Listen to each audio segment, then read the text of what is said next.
見えてきた問題点をピックアップするわね。はいよ。思わぬところに穴開いてない？そうかもしれん。まあともかく、補給でパクーが来たし、各所の水源に散らそう。うちのチャンネル的には来ないと思うけどな。もうやさぐれてるし。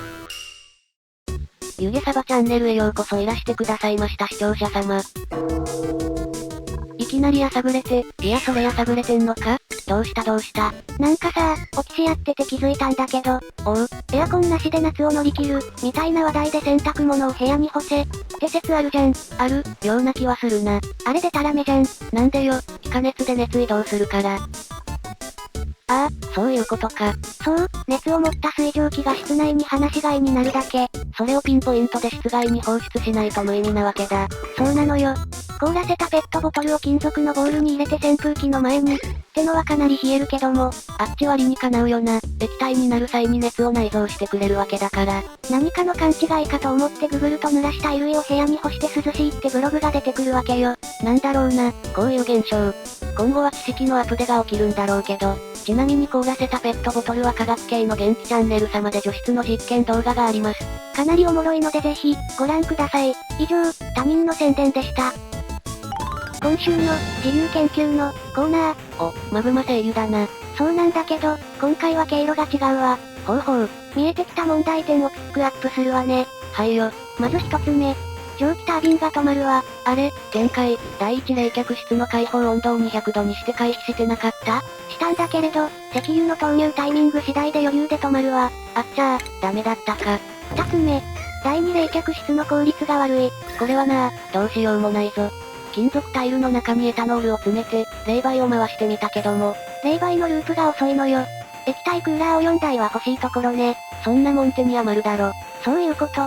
現状、施設自体、具体的には蒸気タービンの冷却に1経路使ってる。それが足を引っ張ってるのか。で、他には、まだあるんだろ？あるわ。第2冷却が終わらない。というと？タービンを止めないように第1冷却室に石油を流し込むと、第2冷却がいつまでも終わらない。総合すると、1はともかくとして、2と3は対策すれば生きるのでは？とはいえ第3冷却室は現実的ではない。構造が肥大化する一方だからな。視聴者様も言っておられたけど、根本的な改革が必要かも。蛇腹式より複雑化したら本末転倒だからな。真空を挟んでの断熱もしてるし、もう冷却能力の向上くらいしか策がないわね。そうは言ってもな。絶賛、困り中であります。本編では冷却周りの再構築中。さ、缶彩りん、もう解体したら？それでも良いんだけどな。水素はメガネっ子で間に合うし、今後はハイドラ姉さんにも活躍してもらう手はずでしょう？そうなんだよな。狭いとこで配管を取り回す意味もないし。そもそもが視聴者様のアイデアを頂戴した、小麦農園のそばに置けば冷えるかも。って魂胆もあったわけだし。思いっきり無意味だったやつな。取り壊すかな？賛成に1票。賛成多数となりましたので、問題がなければ次回までに取り壊します。少しだけ宇宙が近くなった。いやー、やばいわ。今度は何？畜産はともかくとして、お肉の回収に手が回らん。厩舎の領域を区切って、掃除機の導入かな？小麦農園に入れるよりは現実味があるな。一番、お肉になりやすいのってなんだっけ？まとめ見てきた。パクーみたいだ、25サイクル。やることリストに追加。どうしたの？いや、陸上生物の移動範囲は固定できるじゃん。そっすね。パクってどうすれば？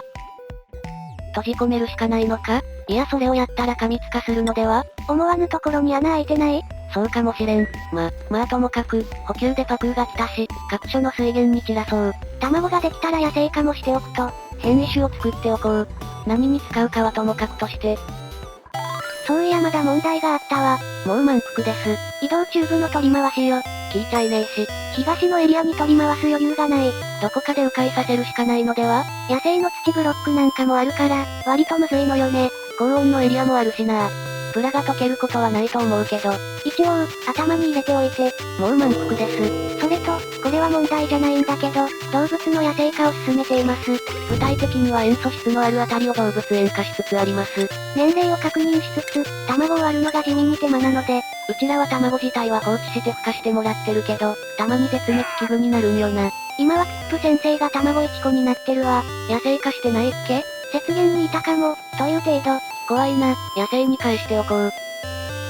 知らなかったんだけど、野営トイレって装飾値マイナス20なのね。飾り4つ分かよ。なんで対抗しようか？調べてみた。ガラスの8がプラス10、格子欄がプラス70。極端ねどうしたもんかな。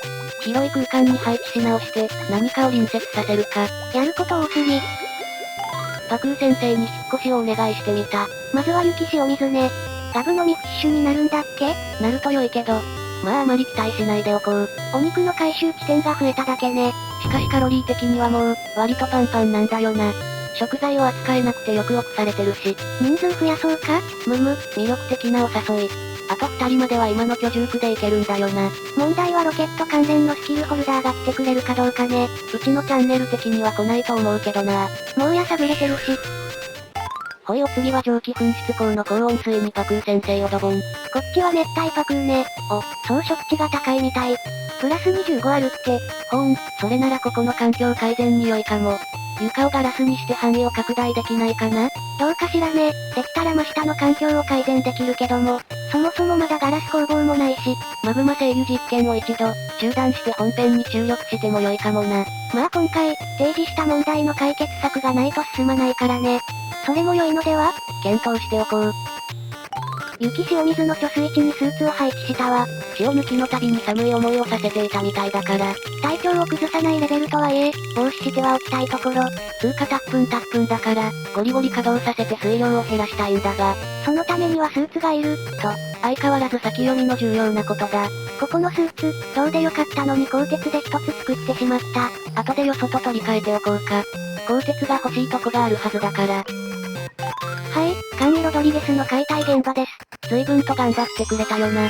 コロニー内の酸素生成を一手に担ってたからね。快適な空間をありがとう。あれ、ロドリゲスってもしやハンピー君の部屋に置いたら効率良くない？